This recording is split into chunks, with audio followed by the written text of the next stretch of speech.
반갑습니다. 여러분들과 손해평가사 1차 농학개론 중 재배학 및 원예작물학이라는 과목을 함께할 이영복입니다. 그런데 우리 시험 과목명을 봤더니 시험 과목명이 대단히 좀 특이합니다. 농학개론 중에 재배학 및 원예작물학 이렇게 이야기를 하고 있습니다. 그러면 과목의 내용은 재배학하고 플러스 원예작물학 이렇게 구성되어 있는데 실제적으로 일반적인 이 농업 과목이 포함되어 있는 이 다른 시험들을 보면 이 재배학 따로 또 원예학 따로 이렇게 시험 과목이 분리되어 있는 경우들이 거의 대부분이에요. 그런데 이 재배학하고 원예학을 한 과목으로 묶어서 이렇게 이 시험을 보는 경우가 상당히 드문 케이스입니다. 그런데 요거 이제 묶어서 시험을 보다 보니까 어떤 문제가 생기냐? 분야가 넓어집니다. 그래서 이 실제 여러분들이 보셔야 되는 이 과목들 중에 이 분야가 대단히 넓다.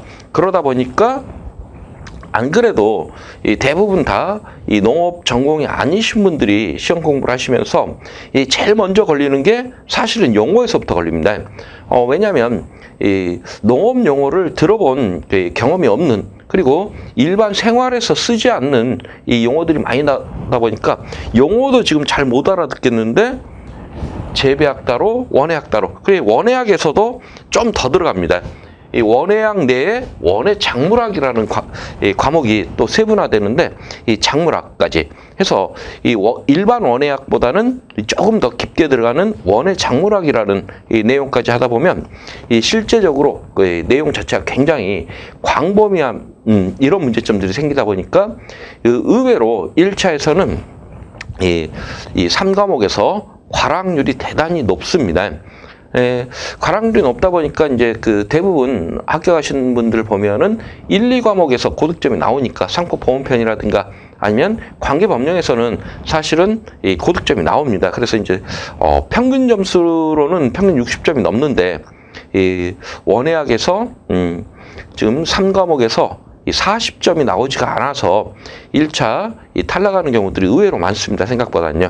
그래서 일단 이 3과목, 저하고 하는 이 과목에서는 목표 점수를 그냥 60점 정도, 고득점 하지 않겠다. 왜냐하면 내용이 너무 많다 보니까 이걸 전부 다 공부해서 시험장에 가겠다. 이렇게 생각을 하면 한두 달 공부하셔서는 고득점이 나올 수가 없습니다. 그러면 이제 공부하는 방법의 첫 번째는 용어를 먼저 익히자 해서 첫 번째는 이 농업 용어 자체가 어찌 보면 일본식 한자어로 되어 있습니다.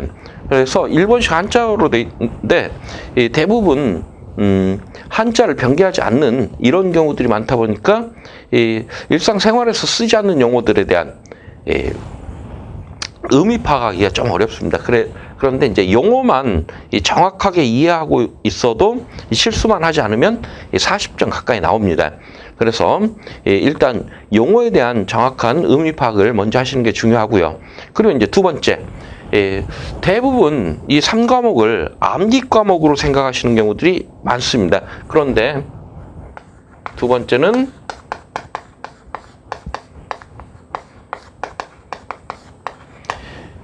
대부분 우리 재배학이나 원예학 이 과목들을 외워서 답을 쓰시려고 하는 경우들이 많은데 사실 외워서 쓰기에는 양이 너무 많아요. 왜냐하면 예를 들어서 우리 교재에서 다루지 않은 그러한 품목들이 나오게 되면 답을 찾을 수가 없습니다. 그리고 그 많은 우리나라에서 재배하고 있는 이 작물 종류가 대단히 많은데 그 작물을 전부 다 분류해서 암기한다는 건 거의 불가능한 얘기입니다. 그래서 이해 중심으로 원리가 왜 이렇게 되느냐. 그래서 이제 지금 식물의 생육은 작물의 생육은 하나의 사이클을 그리고 있습니다. 생활환이라는 이런 사이클이 있는데 이 사이클을 보면 일반적으로 식물은 이 종자에서 발아, 싹이 나와서 생장하고 꽃이 피고 난 다음에 다시 열매를 맺는